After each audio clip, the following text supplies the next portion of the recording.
10% of Harvard is from Nigeria. Like, why does that happen? Why do Cubans, If you go to Harvard, there are more black Nigerians than black Americans. If you go to Oxford, there are more black Nigerians. Nigerians are so powerful. If Out of the 442 tech hubs in Africa, 90 of them are in Nigeria. One of the smartest men in the world, Dr. Philip Emegwa. Nigerians are definitely some, if not some of the most talented groups in Africa. What would you want? Dude, Nigeria, 100%. Nigeria? How come? I don't know. I just feel like all the Nigerian people I meet are really smart and really athletic. If you was an African, right, which country you would like to be? Nigeria. What? Nigerians are the smartest, richest, and most beautiful people in the world. 10% of Harvard is from Nigeria. Like, why does that happen? Why do Cubans, why do Southeast Asians come to America and just destroy it versus someone who comes from Brazil or these other countries that don't do as well? If you've read the book Triple Package. Oh, I haven't. Incredible book. It talks about, these guys did a full research study on why certain cultures produce success. They went and studied all these cultures. They found 3 different things that were ideal for those cultures, what they was embedded in those cultures. Number 1 was delayed gratification. So cultures that delayed sex before marriage, certain foods, certain things, that was number 1. The next one is they have a chip on their shoulder. So they have, like an immigrant's mentality. I have a chip on my shoulder coming, which is kind of obvious. The third one is unique to members of the Church of Jesus Christ of Latter-day Saints or Mormons and Jews. That was the only 2 groups they found. It was a superiority complex. So they feel like they're God's chosen people, or they've got a calling in life or something bigger. And not just them, but some cultures have that as well. If a culture can have those 3 things, their odds of success go way up. If they have 2 of the things, it's still really good. And then one of the things is still good. And then if they have 0, then they're in a tough spot. What's one thing that you feel like has helped you when it comes to the way you think about wealth? how Nigerians behave. Now we have a lot to look up to. We have a lot to compare to. And that is what's making us feeling like we are back. But we are not back. We are starting at a place where we have a lot of opportunities. For the first time, not for the first time, for a long while, Africa has the youngest, populace. Let's take Nigeria. Nigeria has Nigeria is one of the most populated countries in the world. The country with most youth in the world. If you go to Harvard, there are more black Nigerians than black Americans. If you go to Oxford, there are more black Nigerians. Nigerians are so powerful. If somebody asked me if you wanted to change your nationality, if you had the chance to be of any nationality, where would you want to come from? Like, I want to come from Nigeria. They're like, you are so stupid. Look, if the average Nigerian behaves like the way I behave in terms of business, with the touch of their country, they'll make millions. Look, if I sell any business in Ghana, I'm going to sell it to just 30 million people. If I take the same business in Nigeria, I'm looking at over hundreds of millions. That's how come now there are acquisitions of business in Nigeria. That has never happened in the UK. Yeah. Paystack in Nigeria sold for $200 million. Few businesses in UK have sold for $200 million. And this is Africa. Yeah. So there's no point to say that we are not there. We are at a place where we can advance so quick, but people are jealous of us. Because Nigeria alone, like I said, I'm so proud of Nigeria, you can tell. Nigeria alone can just overtake the whole world with just one good system. And people don't want this system to happen. That is how come things look like a comparison and it looks like Africa is not making it.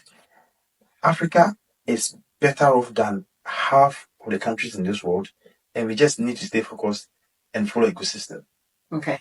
So to round up, what's one thing that you feel as an African, or as a Ghanaian, what's one thing that you feel like has helped you when it comes to the way you think about wealth? How Nigerians behave. Okay. Yeah. Yeah. They are money makers. They go into firms. They rise. In medicine, you can see more Nigerian doctors than any other African country. Of course, they have the numbers, but they are using their heads. If you go to Harvard, they are there. In startup, in tech, Nigerians are there. They go in for the money. They let you know we are in for the money. We want to create wealth. They are not shy about money. And Nigeria is just one country that everybody should just copy, apart from their government and their governance and corruption. Apart from that, they should not. And even how they are corrupt, it tells you who they are. Even if they are into corruption, Hush Papi made so much money from corrupt practices. And aside it being dubious, look at the empire he ran. It takes a lot to replicate such thing in a different business. So Nigerians, they are the inspiration. Everybody should just look at Nigerians and behave like them in a good way. And I tell you, we will all kill it. There is no good reason why Nigeria is not one of the leading economies in the world. They have an emerging Silicon Valley in Lagos. Out of the 442 tech hubs in Africa, 90 of them are in Nigeria. One of the smartest men in the world, Dr. Philip Emeagwali, is Nigerian, and he developed one of the fastest computer systems on Earth called the Connection Machine, where he connected over 60,000 computers to solve 3.1 billion calculations per second. They are the largest oil producer in Africa and the 6th largest oil producer in the world. They have tons of it. They were colonized by the British in the 1800s and they gained their independence by 1960, so they had about 80 years under British rule. Until oil was discovered there in the very early 1900s, Britain took a lot of gold from Nigeria as well. But why isn't their economy thriving? Why are they suffering so much right now? The country is resource rich, they have plenty of brilliant people, they have emerging tech hubs going on all over the place, but there's not a lot of optimism about their future, even though they have so much. I think it's because there is a concerted effort by either the East or the West or both to make sure that there is not one major powerhouse in Africa to unite and guide regions of the continent. Africa is the most resource-rich continent in the world, and the rest of the world, at least who has a lot of money and power, want to make sure that they can keep exploiting these continents to get the cheap resources. Look at this chart of Nigeria's economic growth since 1992. It was booming. It was skyrocketing. It was matching China's explosive growth. And then boom, 2014 happens. You have Muslim fundamentalists coming in from all sides, and boom, the economy contracts from 565 billion a year all the way down to below $400 billion. That is disastrous. And they still haven't recovered to this day. They are $100 billion smaller than they were almost 10 years ago. There's only so much you can blame on corruption, incompetent leadership, because plenty of other countries that managed to thrive have had both. Look at India. All of the energy and oil infrastructure that was built in Nigeria was started off by the British. Of course, because oil is such a precious resource, the country focused on exporting this. In fact, oil represents 91% of all of Nigeria's exports. That's an even higher percentage of oil exports than Saudi Arabia. 74% of all of their exports come from oil. One thing that Saudi Arabia has is the complete and total backing of the United States. They make sure that no one but the Sauds control Saudi Arabia, and of course there's a lot of strategic advantages that the US gets to enjoy as a result, along with the petrodollar. One of my theories is that it's because Nigeria is a secular country, even though they have a large Muslim population.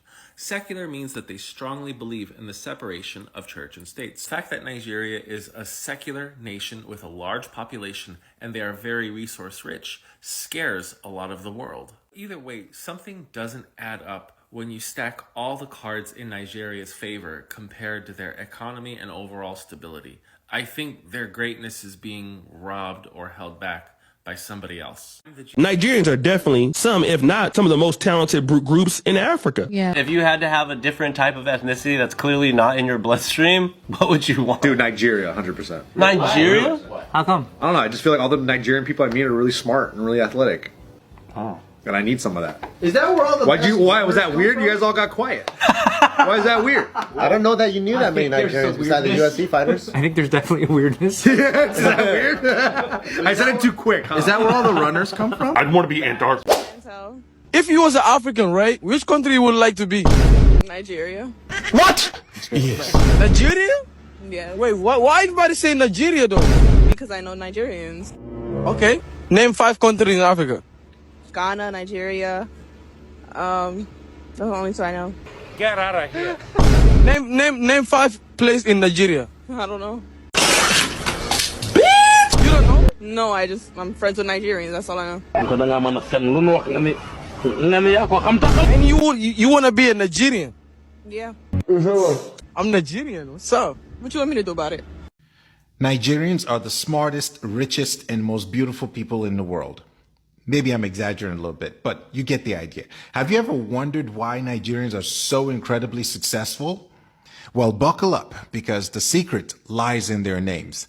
Let's be real. When you hear a Nigerian name, you know that this person is just destined for greatness. I mean, with a name like mine, Akindeji, Adefemi, Akingbade, Omoba, King of Kings, I should be a millionaire by now. But the pressure is real. So what's the deal with Nigerian names and success? Have you ever noticed how Nigerian doctors all seem to be geniuses? And the artists, wow, pure brilliance. We're talking about Burna Boy, Davido, so many others I can't even remember right now. It's almost like their names are just a magic for success, a charm. Seriously, have you met a Nigerian friend named Oluwaseun Fumi and destined for failure? I didn't think so. So today I want to give you 14 Nigerian names that just let you know what's really going on. Because when you meet a Nigerian, the question isn't what is your name? The question is what expectations have been set for you to go live out? All right, before we dive into these names, it's important that I give you some context. You see, Nigerians have some contradictory perspectives. In one perspective, they're like, God gives you purpose before you were born. So when you come in, you already have a purpose.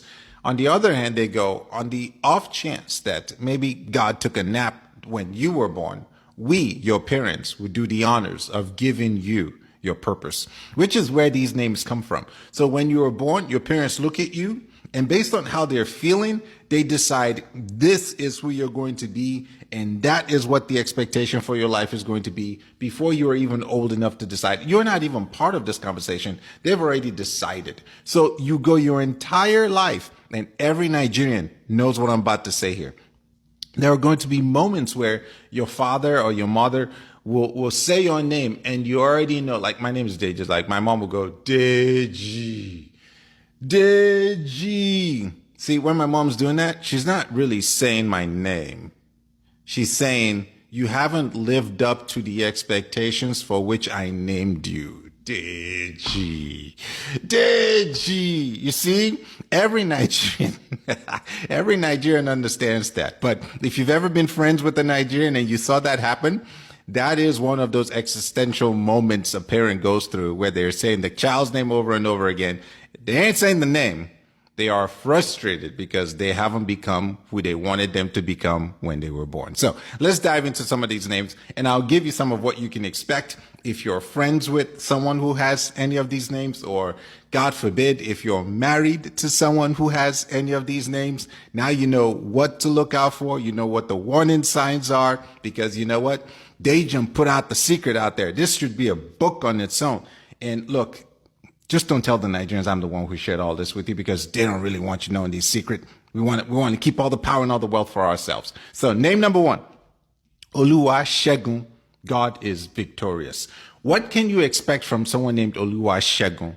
Oluwasegun walks around with an air of aroma, this confidence about them, because you know God is victorious. I've already won. See, we don't even need to fight. I am afraid that I just have to breathe and you fall down and die.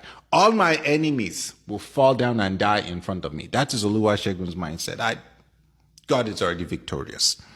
Adeola, crown of wealth. Adeola walks around like they just boss mentality. Most CEOs you probably meet, most people who are crushing it in their corporate careers, probably named Adeola. Adeola has very high expectations for themselves. So if you're married to Adeola, it's going to be tough. Ayodeji. Ayodeji is peaceful. This is joy has come home. See, Ayodeji comes home, long day at work. They just want to have fun with the kids. They just, no stress. Probably a stoic. You can expect Ayodeji or Deji in some version to have some air of stoicism about them. Olajumoke, wealth has come. You see, Olajumoke is the one who turns 25 and is like, why am I not a millionaire yet? Look at what my peers are doing. My peers are crushing it. I am Olajumoke. Where's my wealth? That is Olajumoke. Obafemi, the king loves me. See, Obafemi is endearing. It's calm. It's love. It's family. It's all the warm, fuzzy feelings that are typically not associated with Nigerians. You can expect all that in Obafemi, which is probably why we don't have a lot of Femis around. It contradicts the culture of violence. Now, let's get into some Igbo names. The Igbos are a bit more direct than the Yoruba people. When Igbos name their children, the expectation almost precedes the essence of the child itself. Let me give you some examples. Chima, God knows best. Chima is just expected to be wise. You see, Chima, it's like, we need to make a decision. Chima, tell us what to do. What to do, Chima. That is Chima, because your name is God knows best. All the wisdom of the ages have been distilled into your mind. Chima, tell us which direction to go. And Chima, if he's arrogant, will feed into that. So that's Chima. Beware. Ngozi is blessing. Hashtag blessed. You ever meet an Ngozi? Oh, it's all about blessing. I am blessed. Those are the hustlers. That's Ngozi. Chinedu, God leads. Ifyoma, good thing is here. See, when you're married to an Ifyoma or you're friends with an Ifyoma, you are lucky to be in their presence. That is how that works. They don't need you, you need them. Adeze, daughter of a king. Adeze, same thing as Ifyoma. You are lucky to be in their presence. Adeze, see, daughter of the king. You must be rich to even marry this type of girl. That is who she is. Now, I like Hausa names because the Hausas are actually a bit more direct than the Igbo or the Yoruba. Like in Nigerian culture, the Hausas are just a group of people. They almost stick to themselves. They got their own specific blueprint, you know. So when they name their kids, you get names like this, Rabiu. Guess what that means? Gain or profit. How much more direct could that be? So if your name is Rabiu, or if you're friends with the Rabiu, or you're married to a Rabiu, you know what their names mean. You know what that name means. It's a direct, like, expectation, gain, profit, go get the money, bring it back home. That's all. Ibrahim, father of multitude, success in the family. Fatima, immaculate, pure princess. What else we have here? Aisha, living, thriving, and prosperous. And then here's some additional names for you that aren't in the list of 14, but I'll give you some extra. We'll go through these real quick. Idara, that means joy. Enem, peace. Afia, success in being a pioneer. Dumembi, a bright and successful future. Akman, successor, destined for achievement. Dakbo, achieving a worthy title. Kelechi, success through divine strength. Shoshima, blessings and achievement. Somochuku, success brings thankfulness. Ukechuku, success guided by wisdom. Adabio, material success. Say that one again. Adaobi, material success. When you name a child material success, where are they supposed to go from there? So you see, with Nigerians, it's not about hard work. It's all in the name. It's all in the name. If you get on the track or you're in competition with the Nigerian, just ask what their name is and you will know your chances of success. Have you ever wondered what some of your favorite artists from Nigeria, what their names really mean? Let me give you a secret. Burna Boy. His real name is Ebun Oluwa. What do you think Ebun Oluwa means? The gift of God. The gift of God.